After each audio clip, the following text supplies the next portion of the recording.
And so I'm personally very interested in digging in deeper on the issue of the Ukraine war. Yeah.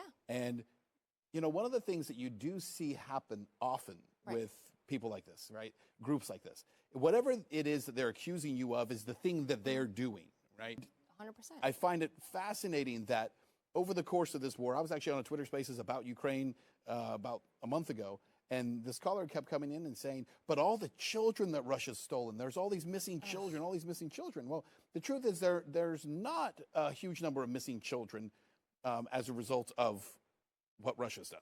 No. In fact, Melania Trump wrote a letter to President Putin, and he was asking about the 20,000 children, which that number wasn't accurate. And then the Russians corrected them, and it was like 300 kids. And then they had located them all. Most were in Germany, a few were in Russia, and had gone over to Russia. But here's why it's interesting to me, because if you listen to Zelensky, he keeps increasing the number of children who were missing. It was 20,000, it became 50,000, it became 200,000. Like, there's 200,000 children missing, are there really?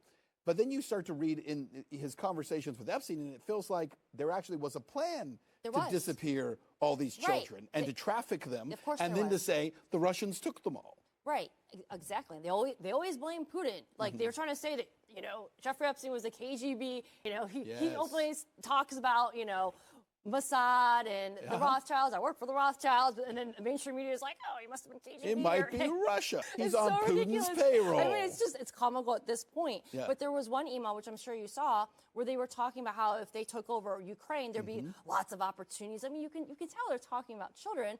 And then, of course, they want Marina Abramovic, the spirit-cooking satanic witch, to take over.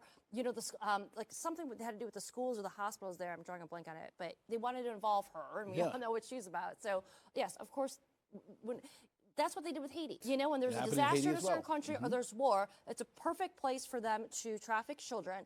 And a lot of these organizations do it. A lot of these charities are not really charities. They're just front for child sex trafficking.